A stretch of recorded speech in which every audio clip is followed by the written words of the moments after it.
Well,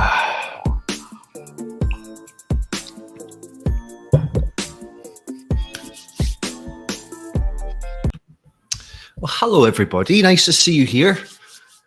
Thanks for joining.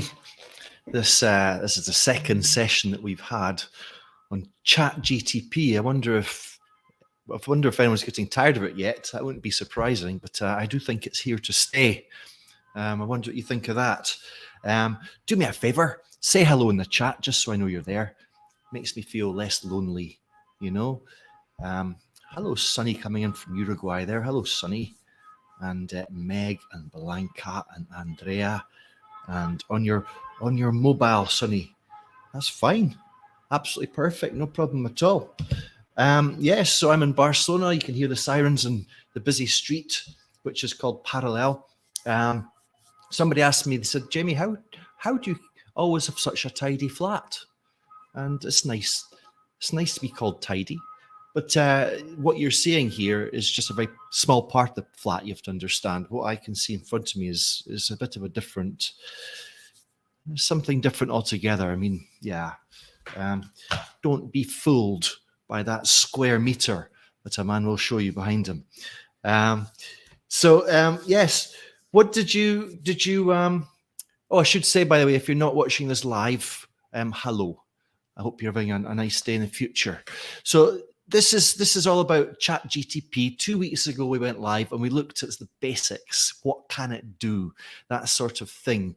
I don't know about you, but I've turned into a bit of a ChatGPT addict. Is anyone else suffering from ChatGPT addiction? Some people might not even know what it is. I told my dad just a moment ago I was going live to talk about ChatGPT, and he said, "What?" And so. It was interesting, wasn't it? 2 weeks ago, if you were here, we looked at some basics, what it can do. And since then, I think I've started to be, asking the question, okay, so what can we do with it as teachers? And I think I've got some quite cool ideas to share with you. Let me just show you here. Let me get straight into it. This is strangely the icon I've been using to talk about ChatGPT or to represent ChatGPT, but I'm not sure if that's fair. I mean, a lot of teachers might have wanted to go for this one because it seems to be dominating discussions on how it's going to change our lives the worst, with thinking of plagiarism here. But that's not what this session is about. I'm really sorry. I have nothing to say about that. I'll mention at the end, actually. There is some good news, perhaps, but really the thing that teachers are talking about most seems to be how are we going to deal with this tool for students handing in plagiarized work? Are they indeed going to use it to cheat? Of course they are. What a stupid question. I was thinking about that, because when I was a kid, I don't think I ever cheated at homework or handed in a plagiarized assignment. I wasn't a golden boy, but I just didn't do it. However, had I had ChatGPT at my disposal, I may well have done. I was just having a little chat with my dad, not a ChatGPT with my dad, but a little chat. This is what ChatGPT looks like. This is our chat on. My dad and I are big fans of Samuel Pepys. I don't know if you're into Samuel Pepys, but he's a very famous diarist from the 17th century who we owe a lot to for our understanding of the sort of culture of that time. And we think it's funny to communicate with each other in the style of Samuel Pepys. And my dad says, I believe that the management have difficulty in locating the relative whereabouts of the arse and the elbow. This was just half an hour ago we were having this. And I don't know what he was talking about. So I said, sir, I do understand your missive, yet the manner in which it is written hath left me befuddled. Pray do explain the nature of this difficulty with the management and the relative whereabouts of the arse and elbow in question. And I was throwing these answers back to my dad really fast. He wasn't all that impressed. I thought that was quite well worded. But what my dad doesn't realize, and I was actually using ChatGPT to construct my answers. You see, Dad, are you there? I told you I'd mention you at the start of this. Say hello if you are. I don't know if this has converted you, Father, to ChatGPT, what you can do with it. If you didn't know before, you do now. It's nice to educate our parents, isn't it? It sort of goes round in circles. I like that. We've maybe got a special guest popping up later on. A friend of mine called Chris. I mentioned that because I can see him hiding down there. You're right, Chris. Excellent. So that might have a friend has turned into definitely having a friend called Chris. I'm going to introduce you to. Right, let's get started. Okay. What I want to show you is something wonderful, absolutely wonderful. I think. I mean, I don't really want to be flying the flag for just embracing this technology, but we have to realize there's some quite good things it can do. Some things it does very badly. Look at this text that was created by a student, a French first language student, secondary school, who wrote, "During a sunny day, a cowboy go in the desert with his horse. He has a big hat. His horse eat a flower. In the same time, Santa Claus go in a city to give some surprises. He has a red costume and a red packet of surprises. You have 3 robbers in the mountain who sees Santa Claus with a king of glaces that it permitted us to see at a long distance. Every robbers have a horse. They go in the way of Santa Claus, not Santa Claus, but his pocket of surprises. After, they will go in a city and they go in a saloon." And I wonder if you've ever seen this text before. I'll tell you where I got it from in just a moment. But I have a task for you here. And type this into the chat. What I'd like you to do is try to make sense of 2 phrases here. Number 1, what does this student mean when they refer to a red packet of surprises?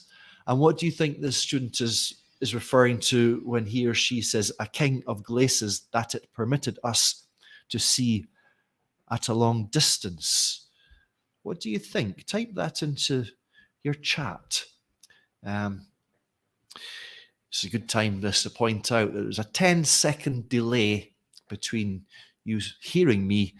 Well, what I should say is what you're hearing right now, the words that are coming out my mouth right now are words that came out my mouth 10 seconds ago. There's a delay, you see, which is even longer than the time it takes for the light to get from the moon to planet Earth.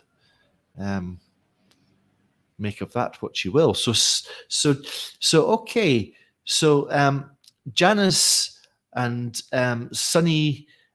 Yes, a bag of gifts, or presents. And yes, the second thing you've referred to, a king of glaces that it permitted us to see at a long distance. Now, you've been very sharp here to provide those answers. And I know from experience, I've used this text before in workshops, and I can tell you from experience that most people are quicker to get the first one than the second one. In other words, people are quick to identify that a red packet of surprises is a bag of gifts or a bag of presents, but less quick to get the second one, which seems to be a bit more difficult, a king of glaces that it permitted us to see at a long distance. But you here, you clever people, have identified that as binoculars. Binoculars. So let me show you where this text comes from. This comes from this book that some of you will be familiar with, How Languages Are Learned. Patsy Lightbound, not Brown, as she gets called too often, and Nina Spada. That's interesting. Tomasz says a pocket or false friends in French, where pocket is a sack. I never thought about Tomasz. Yeah, absolutely. And it doesn't matter why they were referring to this student text. They were referring to it in this book. But it's interesting where the text came from, or rather how the researchers got the text. Quite simply, the student in question was putting this very short animation into words. So it's an animation called The Great Toy Robbery. It's about 8 minutes long. Here we have this guy, Santa Claus, with his pocket of surprises, which I love that. It just makes me laugh, doesn't it?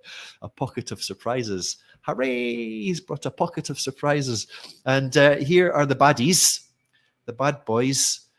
with the king of glaces, that it permitted us to see it to a long distance, which you're absolutely right is a pair of binoculars.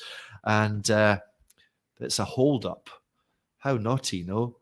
And then after that, they take his pocket of surprises and they go into the desert. Now, let me just show you here what's quite interesting, because this is what it's all about. I've put this into ChatGPT and I've said the following text was written by a learner of English. It has a number of mistakes. Can you rewrite the text and correct the mistakes? And this is the sort of thing that ChatGPT is quite good at.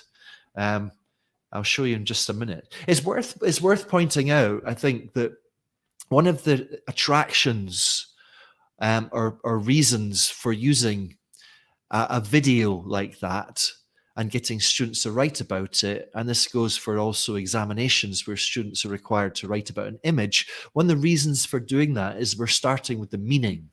The teacher or the examiner, or in this case us, we know what the student wants to say because we're familiar with the video, or we ourselves may have selected the image. So we can then evaluate the student's text accordingly.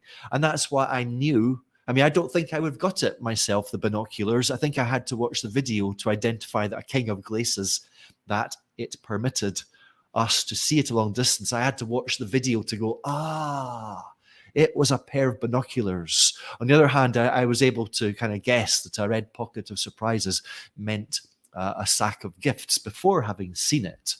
But look at this, ChatGPT. On a sunny day, a cowboy went into the desert with his horse. He wore a big hat. His horse ate some hay. I think the horse ate a flower, which the student has got confused with the homophone, hasn't he or she? At the same time, Santa Claus was in a big city giving out surprises. It's strange that ChatGPT has failed to get that. He wore a red suit and carried a red bag of surprises. In the mountains, there were 3 robbers who saw Santa Claus from a distance with a pair of binoculars. I find that fascinating. Maybe it's not remarkable that ChatGPT failed to identify surprises as gifts. Why should it? But we do associate Santa Claus a lot more with gifts. So maybe on a different day, ChatGPT would have suggested gifts. Who's to say? Who's to say? Who's to say? What do you think of that? Have any of you used ChatGPT for correcting students' written work before? I think this is quite incredible, especially considering that ChatGPT has not seen the source video upon which that piece of writing is based. Hello, Courtney. I always forget I have this function to put your chats. I like this, don't you? It's cool. Hello. And Tomasz has just checked that a pouch is a poché. So still not sure if there's any first language interference there. So let me move on, and I want to give you an outline for an activity that you can use in the classroom, use ChatGPT for. By the way, one thing I should say is since I went live on YouTube for the first time about ChatGPT 2 weeks ago, which I could not stop saying ChatGPT, I've now managed to really internalize and retrieve it flawlessly. So I can say ChatGPT knowing that I've got those 3 letters the right way around. Hi, Bath City. Language coaching, elevate your English. Nice to see you here. So what I'm going to do is I'm going to give you an idea for something you can do in the classroom. What you're going to need here is basically a computer with ChatGPT set up, screen projector for all to see. And this is what we need for this, is a piece of written work. Now, there's a LessonStream lesson plan called Station Squabble. I know there's a few members here. Looking at you, Sonny. I wonder if any of you Sunny looking at.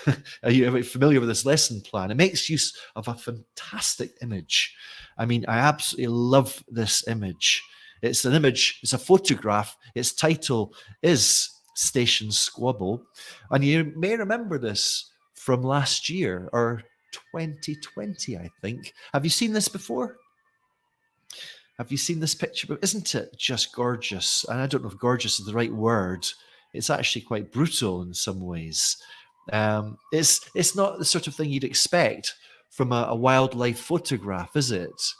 Um, you don't expect to see wildlife photographs taken in a station in the London Underground. You expect the plains of Africa or whatever. But hello, Julie.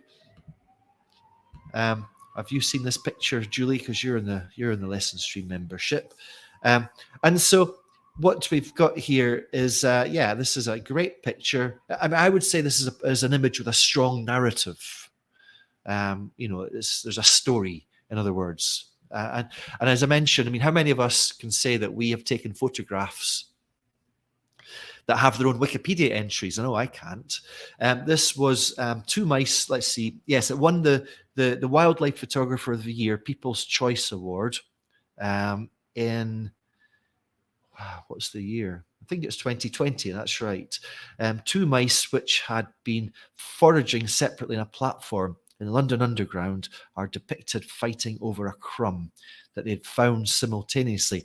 And the photographer is a young man called Sam Rowley, and we were lucky enough to have Sam appear in the membership last year. It was really amazing. He told us the story behind this photograph, how he came to take this photograph, and the lesson plan that I've mentioned before actually uses a transcript of that interview with Sam Rowley, so students can learn about what goes into the procedure of a single snapshot like that. Oh God, I didn't mean to call it a snapshot. That would seem to, undermine the work and the artistry that goes into it. So why am I showing you this image? What's this all about? Well, just as students were asked to write a text based on the great toy robbery, the short film that I just referred to, a good starting point to use this image or an image like it in the classroom is to say to your students, right, I'm going to show you a picture, and all I want you to do is put it into words. It's as simple as that. It's one of my all-time favorites for using image like this. I'm going to show you a picture. All I want you to do is start to write about it. Write something about it, I don't even like to give students any help here language-wise. I like to give them dictionaries, because if you were to say fighting, write that word on the board, fighting, you're maybe pushing their own personal narrative in a direction it would not have otherwise gone. You want to get involved in your students, the narratives that they construct in response to an image like that. That's what I find interesting about this. Not everybody will see these mice as fighting. Some people might decide that they're dancing, or one of the mice is helping the other one up. There's a lot you can say about it. And I'm going to introduce you now to one of my own students called Kiara through a text that she wrote in response to this image. And it says, or she said, can you all see that? Let me minimize myself a bit. This is a wildlife photograph. We can see a train station. Maybe is late because there aren't too much people. At the center of the photograph are two little mouses. They look angry in the middle of a frighting with an R there. One of the mouses is grabbing the other by the arms. I loved that phrase that she came out with. The other is in the floor nearly for fall down. I wonder how they can arrive to that situation. Perhaps one of them still the foot of the other. I wonder how long will resist in that position.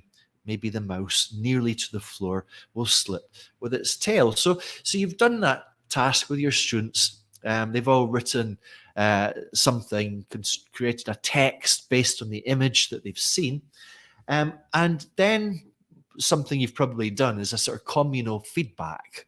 So, you can give individual feedback from the teacher. But what's quite nice is if we can find a text like this, and this is a prime candidate because, it does the task well. Kiara's maybe she's a week A2 or a strong A1. And so we can see what she's trying to say. We can get that, but there's a lot of room for improvement, isn't there? And so what we can do is we can use this text for a sort of whole class focus. Everyone working on this text simultaneously, and the task is quite simply, what feedback would you give Kiara? But this text is small enough, I would say, to actually ask your students to rewrite the text in its entirety from start to finish and try to make corrections, make improvements when you can, and build on Kiara's ideas. And you've got to, of course, have a student who is happy for that to be done. Also, for this to work, you also need students to hand in, or at least create their text on a digital format, because you want to be able to copy paste it. But that's an issue to consider. So what we've done here, we've copied this text and put it into ChatGPT. And I've asked the question, ChatGPT, the following text was written by a learner of English to describe a photograph. Can you rewrite the text, improve it when possible, and correct mistakes? Now, so just to recap, your students have already rewritten the text, offered feedback to Kiara, improvements when necessary. They can do this in pairs, they can do this in small groups, so it can be collaborative. And now we're asking ChatGPT to do the same. And so let me just show you what ChatGPT has come up with here. Okay, so this is a wildlife photograph. We can see a train station in the background, possibly indicating that it is late, as there are not many people present. In the center of the photograph, we can see two small mice. They appear to be angry and in the midst of a scuffle. One mouse is gripping the other by its arms, while the other is close to falling to the ground. I'm curious as to how these two mice ended up in this situation. It could be that one of them stole food from the other. I also wonder how long they will remain in this position, and if the mouse close to falling will manage to escape using its tail. Now, I wonder what you think of this. I've got a task for you. I want you to compare these two these two texts. The first one, Kiara, which I've indicated with the little girl emoji, because that is what Kiara looks like. And the second one is ChatGPT's reformulated version, indicated by a little robot there. Just have a look at them. And does anybody have anything to say? Any comments to make? Let me think.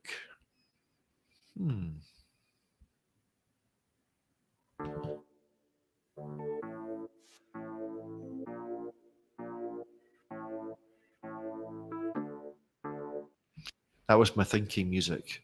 Let me get back to your comments here.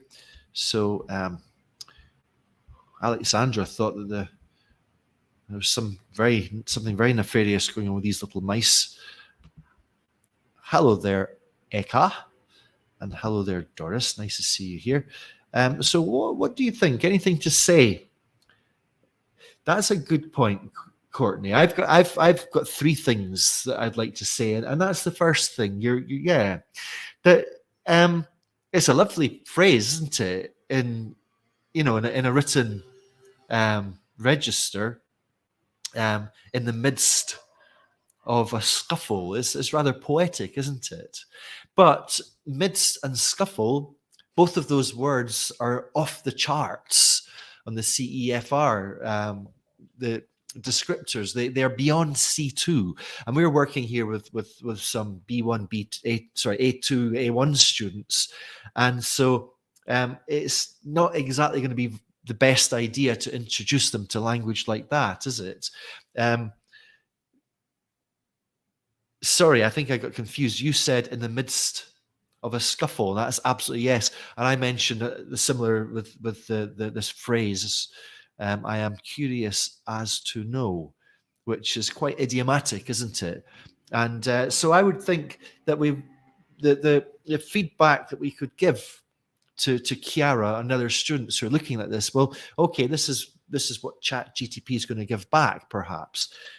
So, I think my recommendation for you, Kiara, would be to stick with along the lines of what you did before, which would be they look angry in the middle of a fight, which is really Kiara's original answer, but she called in the middle of a fighting. So, equip her with what she needs before moving on to C2 language. It's funny you should say that, Julie. It'd be nice to see students working with this autonomously. I mean, students can just very simply go on to ChatGPT and ask for feedback. I mean, go back to the original text that I shared with you. This is for ChatGPT, the one that was written by a learner of English. Her name is Kiara. What feedback would you give to her about her text? And ChatGPT then breaks this down in some specific advice, which may be okay, which may not be okay, but I just wanted to show this to you. I'm not going to comment on this any further, but Alan has said misinterprets. That's an interesting one, Alan. What did you think Kiara wanted to say? Because I thought the same thing. My initial thought is that's not what Kiara wanted to say. I thought Kiara was saying that the mouse that's closest to the floor might trip over or slip over or fall over its tail. Are you thinking the same thing, Alan?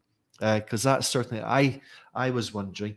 And in fact, at a time like this, there's ambiguity, and what we have to do is really, go back to the source of the text.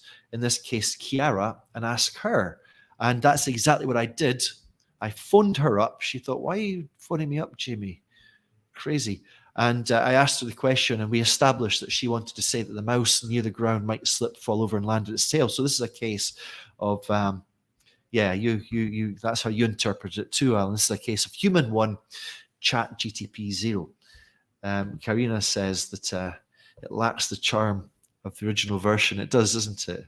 Well, that's when we use these as drafts, and we then have to go into them and give it the human touch, rewrite it with our own personalities. There's another. What about that second sentence in the ChatGPT reformulated text? It says it's very clumsy, isn't it? We can see a train station in the background, possibly indicating that it is late, as there are not many people present. I found that to be quite a clumsy sentence. Do you agree with that? It's got the order of the ideas in that sentence is very strange. I would have expected it to mention the lack of people and then mention that, and that might indicate that it's late. But it seems to have put those two ideas in the wrong order, which strikes me as clumsy. We could ask students then to rework that sentence. I don't even know if it needs to put those two sentences into one, merge them. Or we can actually even ask ChatGPT to do it itself. The second sentence in your first text is clumsy. Can you suggest 5 alternative simple ways to rephrase it? Here are 5 alternative phrase versions. The photo shows a train station that looks empty, perhaps because it's late. The train station is almost empty, maybe because of the time, etc. So we can keep on going to ChatGPT, ask follow-up questions, give it follow-up tasks, and that's this is what we can do with it. Hello, Karina from Argentina. How nice to see you. You can ask ChatGPT to write a version of the sentence that would be A2. What did it write, Courtney? I mean, I'm in my questions and tasks and follow-up questions to ChatGPT, I do use A2, B1, although I haven't yet established whether I think it understands the difference in the hierarchy and the leveling, but I don't think it has any access to what words specifically would be suitable for A2 or whatever. I think it just kind of gives you a rough idea. the train station isn't strictly in the background; it's the whole picture. Absolutely right, and I think that's what happens when ChatGPT, because it hasn't seen the image that we're working with, and that's one of the limitations. That's very, very important to be aware of that. Whoa, what happened there? My new light that I bought for this has just made a little dimming thing. Whoa, it's quite bright. It's actually 2 weeks ago. Some of you might remember I tripped over to my lamp on the way to the toilet and broke it. So this is my new lamp I'd like to introduce you to. So learners can notice how ChatGPT connects through various thoughts. In Kiara's version are single sentences. So I mean, you can see this, can't you? That this is there's a lot of potential here. And one of the things that I've been learning, that I think a lot of us have been learning over the time and that we've been getting to know it, is the importance of the questions that we ask it, the tasks that we set it, and the information that we give it. And that was my first instruction. The following text was written by a learner of English to describe a photograph. Can you rewrite the text, improve it when possible, and correct mistakes? This is another way I could have asked it, which has been more successful, I feel. The following text was written by a learner of English to describe a photograph. The photograph was taken inside a London Underground station. The subject, two small mice on the platform, appear to be having a fight. Can you rewrite the student's text, improve it when possible, and correct mistakes? In your response, please only use words and phrases that a B1 learner of English would understand. So I'm trying to push it up a bit to that +1, if you like. And here is what we got. It's a wildlife photograph, shows a train station with not many people around. In the middle of the photo, there are two small mice. So it's not referring to this train station as a background anymore, Mike. They look angry. They seem to be fighting. One mouse is holding the other by its arms. The other mouse is close to falling to the ground. I wonder how they got into this situation.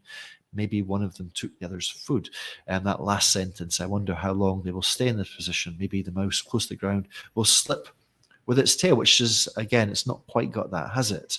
I think, I mean, I would love this as a student, just to be able to look at alternative ways to express ideas and trying to, give me some alternative ways to rewrite this text, improve it. I think that could be really, really important. But I also be wanting a human being, an expert user of English, who could, give me what I need. Could, this is where ChatGPT is failing. This is where it's giving you a good answer. In other words, the teacher. A few of you said, is this going to kill our jobs? And it's not. No.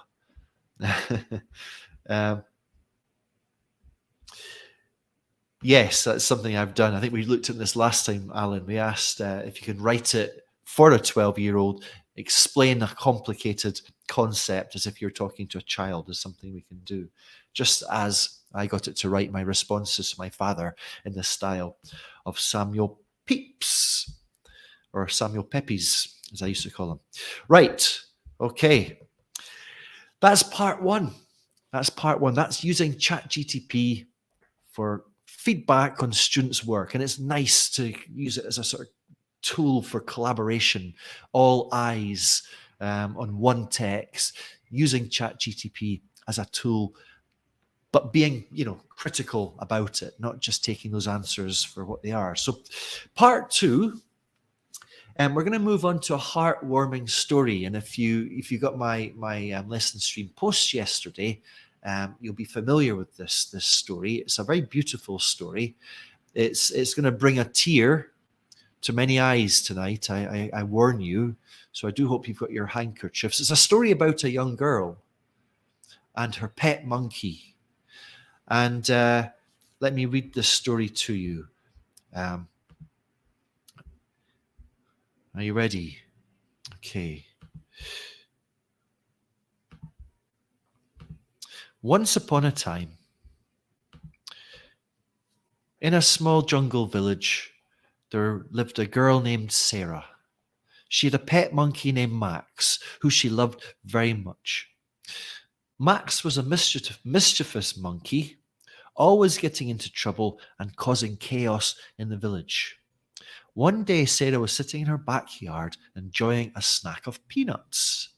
As she munched on the tasty nuts, Max suddenly appeared out of nowhere and snatched a handful of peanuts right out of her hand. "Hey," Sarah exclaimed, "your monkey keeps stealing my peanuts." Sarah tried to scold Max and make him understand that it was wrong to take things that didn't belong to him. But the monkey just looked at her with a cheeky grin and scampered off into the jungle. Feeling frustrated, Sarah decided to set a trap to catch Max in the act of stealing peanuts. She placed a bowl of peanuts in the jungle and waited, hiding behind a tree. Sure enough, Max soon appeared and went straight for the bowl of peanuts. But as he reached for a nut, he triggered the trap and got caught in the net. "Gotcha," Sarah said triumphantly. Feeling guilty for trapping her beloved pet, Sarah quickly set Max free and apologized for her actions. From that day on, Max never stole peanuts from Sarah again, and they lived happily ever after. I think there's some things that ChatGPT can do very well, but writing stories is not one of them. In fact, as a writer and storyteller myself, I find it reassuringly bad.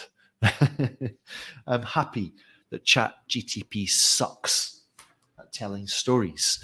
And that is very representative, I would say, of the type of thing that ChatGPT will give you. Now, I'd like to bring onto the screen a good friend of mine. This is a good friend of mine. Some of you will know because he gets around. He's Chris Rose. He is a teacher trainer that I'm happy enough to have as a colleague that I work with in Norwich when I work at Nile every summer.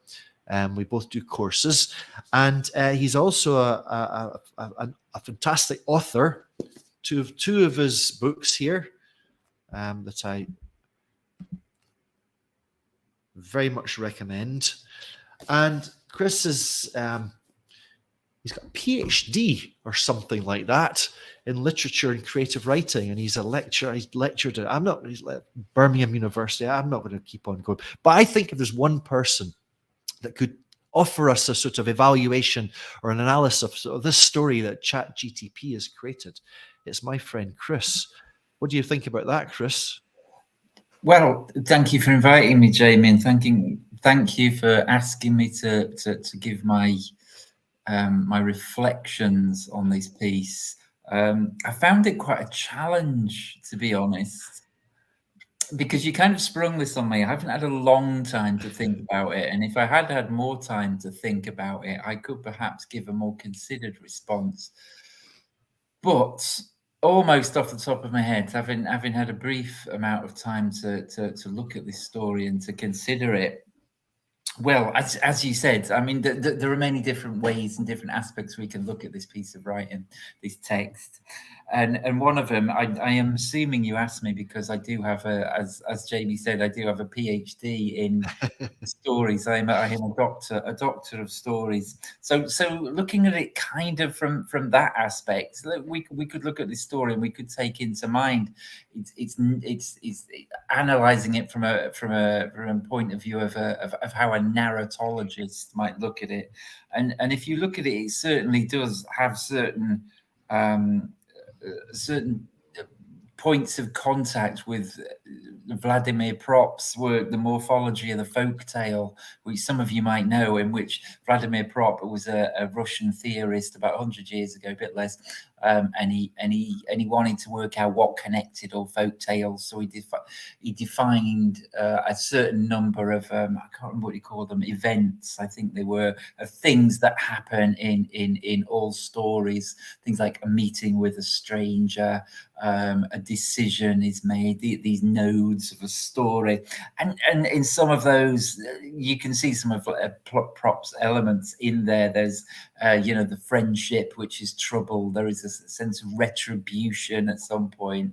So that we could consider it in terms of Roland Barthes' structural analysis of narrative, by again breaking it down into each points and looking very, very carefully at the very schematic way in which this story is presented, what constitutes one plot element and how that links to the next and how that links to the next.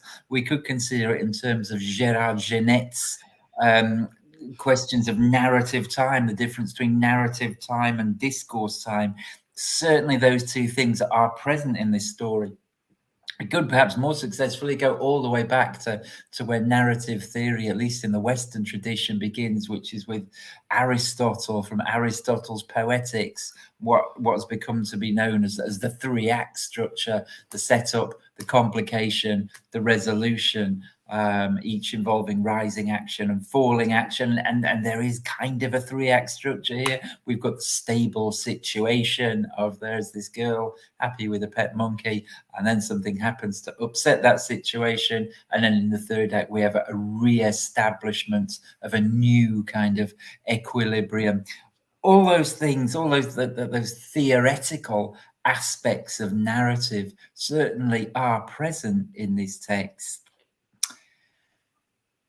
And yet, what do we have here? What do we have here? We have something which is story-like, but it's not really a story, is it? It's like one of those, you know, if you ever drink something that's called a coffee-flavored beverage, and you think, because you've been expecting a nice cup of coffee, and you realize it's something kind of right, but it's not really anything that I would consider a story in any of its sense. Because what is it we go to stories for? What do we need from a story? Yes, a story can be seen as a mechanical interaction of a certain number of set plot points. But if that's all we have, then what do we have? Particularly in this context where the plot points are very, very rote, very unsurprising, very methodical, very mechanical, very, very predictable in a certain sense. And there are so many other things that story can do for us and can deliver to us. Let's think about characters. I mean, when I'm working with emerging writers who are starting, who were trying to expand their practice, you can break it down into certain things, characters being one of them.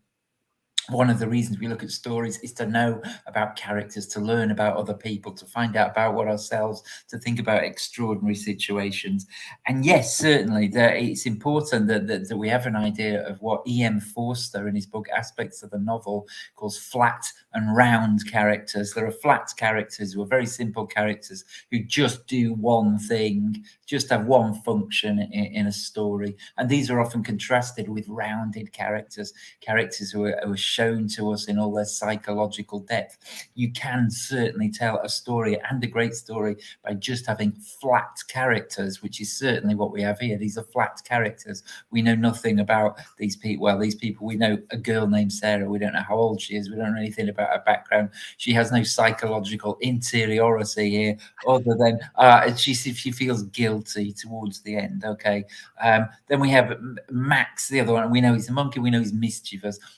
Okay, but these are very much flat characters. There is nothing more about them.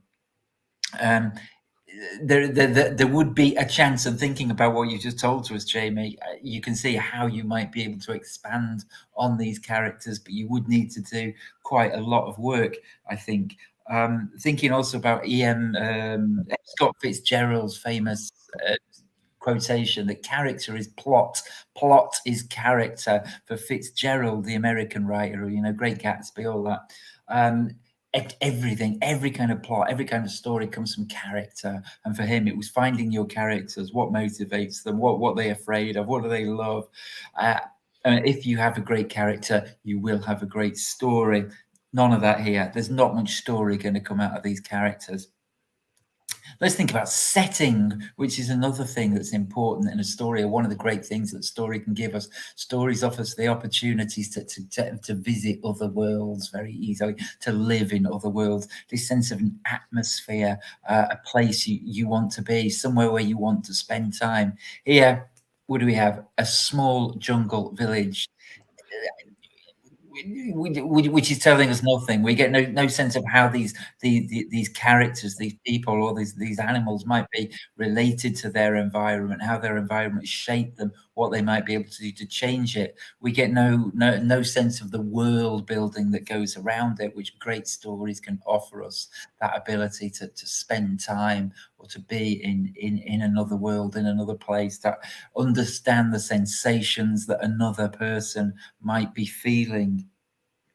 And mostly, I think for me, while the plot is there, what is missing is, I mentioned Roland Barthes briefly before, and his idea of what we call jouissance, which is a kind of a pleasurable interruption or a breaking. What we would recognize from plot is the reversal, the upturn, the unexpected, something we didn't see coming. And we will all know that pleasure from a narrative, when we have something that, see, from the beginning, the settled structure, and that breaking and that pleasure that we can get from not having anticipated what we think might happen. And it's exactly the same in a piece of music, for example. The unexpected key change or a tempo change is a shock, and it's a surprise, and it's what brings great stories to life. Jouissance, a sense of play or a sense of pleasure. In here, everything is predicated on its procedure. Everything is re-established as it was. There is nothing unexpected in here at all. The only interesting thing about this story, I mean, the only thing that made me kind of stop in what, again, to quote or to use an idea of Roland Barthes, we call the punctum. The punctum is the tiny detail, particularly he's talking about photographs here, but sometimes a tiny detail or something off that makes you stop and look again. And here, there seems to be an error, or what we might conceive of as an error, in the second paragraph, at the end of the second paragraph, where we have Sarah exclaims, "Hey, Sarah," exclaims, "your monkey keeps stealing my peanuts." Now, hang on, we've just been told in the first paragraph that it's her monkey. So who is she talking to? Who is this you that's being addressed here? Who is your monkey? Is there another monkey out there that we don't know about? Maybe also called Max in an interesting play. Who, or is it what you would call an extra diegetic poke out towards the reader, the sense of something reaching out to the text, this use of the second person to identify you as the reader? Suddenly I'm being addressed. What, my monkey? Oh no, I better go and check on my monkey. I'm terribly sorry, Sarah, that my monkey has kept stealing your peanuts. That error, that interruption, is actually the most interesting thing about this text. And I think we ignore these supposed errors at our cost. Just to go back to the text you presented us with before, and somebody brought it up, somebody said something about charm, which is a difficult thing to perhaps define, but that line that we looked at, "in the middle of a frighting," is actually a brilliant line. What a great line. A frighting. Now, that's not a standard word, A1, A2, A3, B, C, C2 level. A frighting, I don't think it exists in a dictionary, but it's a great word, isn't it? If you've ever been in a difficult, scary situation, a frighting is a wonderful way to describe it. In the middle of a frighting. And this is what stories can bring to us, and what students can bring to us, and what ChatGPT or GTP, whatever it's called, so far, to me, lamentably misses. Just to bring up one other person who's not a literary theorist, but you might have discussed this already or brought it up. There's a singer and songwriter that some of you'll know, called Nick Cave. And he was asked recently to respond to somebody who'd written a song in the style of Nick Cave using ChatGPT. Needless to say, or perhaps unsurprisingly, Cave's reactions were not positive towards this. Just a quote from, he responded at length to this, and he said, and I think this is very true, "Algorithms don't feel. Data doesn't suffer. ChatGPT has no inner being. It has been nowhere. It has endured nothing." This is what stories can do to us. Stories connect us with other aspects of humanity, other aspects of ourselves, insights into what it might be to be another person. And that's why they're so important. And that's why they cannot be left to GPT. Wow, Chris, if you'd had more time to prepare, what would you have said? I would have gone in even more detail, Jamie, about why I find this also worrying. Or worrying, I mean, I know it's not there yet, is it? And but we know that that this is developing at pace, and it will. I don't know. I hesitate to say improve, because what I worry about is the flattening out of things, how everything can become equal. And even just doing a look at the exercises we've looked at, which I can see could be of great use in a language teaching situation and a language learning situation. I wonder that the corrected versions of these texts that we've looked at are actually not as good as the originals. Yeah, I think that's been said, wasn't it? A couple of people actually commented on that. There was, and you mentioned drew attention to the word charm being used to talk about the originals. In this case, there is no original, because this was, well, I don't even say how I generated this text, this story. What was the question that I put to ChatGPT? I'll show you in just a moment. But it's all, I mean, the thing it seems to do also is it always seems to want to go for a sort of takeaway moral of the story. Have you noticed that? Yeah. Really crudely signposted, I think, is something you'd call it, Chris. I mean, look at this again. What have we got? It's got to be feeling guilty for trapping her beloved pet. I mean, the monkey doesn't seem to have learned. Just Sarah felt guilty. The monkey felt bad, I guess, for her guilt. Sarah quickly set free and apologized for her actions from that day on, blah, blah, blah. There's always got to be this change for the better. And I've seen that in so many of the stories that ChatGPT generates. I love your image of it's like a coffee. How do you call it? A coffee Flavored beverage, coffee style drink. Yes, a coffee style drink. So what you're saying, I mean, why are you worried, Chris? Because if we can, if this is so for so many reasons doesn't work, or doesn't work on so many levels, why did you say you're worried?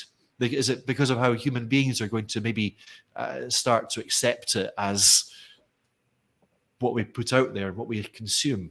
Exactly. I think these things come into use, and it becomes the accepted standard of what a story should be. Yes. Because what happens if these things, I mean, and I don't know how ChatGPT works, and I don't even know if anybody does really, but I'm assuming it's kind of what's called crowdsourced. It's using a huge amount of data and examples and examples and examples to produce something which ends up just becoming an average of everything. So you get something which is not terrible, but it's just very, very ordinary. Yeah. Yes. And has none of that sense of surprise or difference or reach that such things could have. Yeah. So let me ask you a question, because one of the things that I am attracted to this text for as a teacher, I mean, I'm repelled by it as a storyteller and a writer, but as a teacher, I'm attracted for possibilities in the classroom. I think as you've shown, there's a lot of potential for taking it apart and talking about it. And so there's a few questions I would suggest here, and I'm wondering what you would, where did I get this story from? Students, we have to remember, they don't know at this stage where I got it from. They might be able to guess. Another question, how do you think I worded my question for ChatGPT? This is what I actually did. I asked it to write a story and include the following line: your monkey keeps stealing my peanuts, which you drew attention to, Chris. So it's kind of failed the test from a sort of logical or grammatical point of view, hasn't it? Mm. But then I would like my students to maybe evaluate it along the lines that you've done, but maybe not referring to the, of course, the depth. Have you got any ideas for quick questions we could ask students to? I mean, I would just say, what do you think of it? Are there any details in the story that you like, that you don't like? Because coming after this, I would ask them to develop and improve it and rework it or rewrite it to add the charm. But do you have any more suggestions here? I'm putting you on the spot here, I know that. My worry would be giving them as this as text in the first place. That before you could even get to the later stages, they would have got bored and drifted off. I mean, I know it's only a very short text, but it's got to have some interest in it, hasn't it? I would guess, and I haven't tried it, but I would guess that it's the chat GTP at this early stage that would be supplying the interest. It's still a novelty. Yeah. So although there's no interest in the text itself, for the text what it is, there is the how it was created. That's sort of jumping on the wave for teachers in the classroom. Yeah. I mean, I think the best thing to do with this would be to well, it depends what you were trying to do. I mean, the last activity you suggested there is the best one. So here is a very basic story. Okay, now remove elements from it, and I talked about character and setting. You've got the bare bones of a plot. Yeah, it's like the things you've worked with before with the story skeleton, story bones. Those change their names, put them in a different place. Who are they? What makes them? Needn't necessarily be a girl and a monkey. Could they be two friends? There are lots of things that are potentially thrown up here. Ways to improve that story. A difficult friendship. You've got a friend who you have a friend who you actually suspect stole something of yours. What would you do in that situation? And instantly you've got something much more human and much more interesting and much more difficult there. Yeah. Yep. Absolutely. I can see a sort of situation in which we, if we have ChatGPT open, in the classroom, and we can refer to it, we could also kind of. Sometimes the answer it gives, depending on the task, are quite useful and helpful, and other times they're terrible. And I mean, unlike students, teachers, we can afford to talk to ChatGPT as if it was a human being and scold it. Where's this? Oops.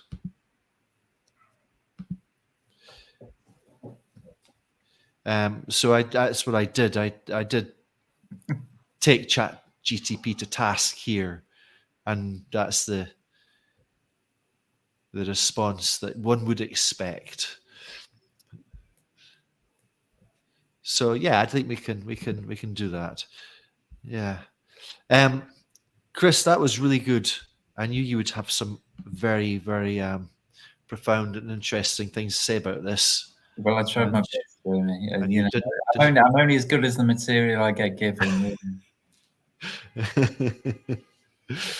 Thank you for asking me, and thank you everybody for joining in. Thank you so much, Chris. We'll get you on again. I'd love to come. Invite me back. Will do. Take care. Bye for now. So let me just wrap this up. Let me just show you something here. What I found quite interesting. I don't know about you, but I've been hearing a little bit these ChatGPT text detector tools. This one seems to be a big story right now because of this 22-year-old that's always been pushing this 22-year-old kid who probably isn't all that much older or younger rather than the guy that created ChatGPT in the first place. He's created an app for detecting whether texts have been written by ChatGPT. It's called GPT-0 because humans deserve the truth. Chris is going to be very, very disappointed to know that I put the monkey text in, which was totally written by ChatGPT, and the best it's come out with is your text may include parts written by AI, which I don't think is particularly useful. Do you? Thank you so much, Chris. And there's another one. That one was called Chat GTP 0. This one's called 0 GTP. I did the same thing, and look, it has incorrectly identified or said that this text was written by a human. So if there's an arms race building up here, apps that are detecting sources of text, we are losing as teachers, which is very sad, really. The lesson plan station squabble. Also, your monkey keeps stealing my peanuts, which is part of a lesson plan, which uses a joke. Your monkey keeps stealing my peanuts is the punchline, as well as some ChatGPT resources. That story, the monkey story, is one of 7 quick ideas for trying to, boost your students' imagination or creativity, rewrite that story. And that's all included in the LessonStream membership, as is, of course, the story text. Really, that takes us to the end. BioCity ESL has asked us, could ChatGPT detect its own writing? I've tried it. It's had with limited success.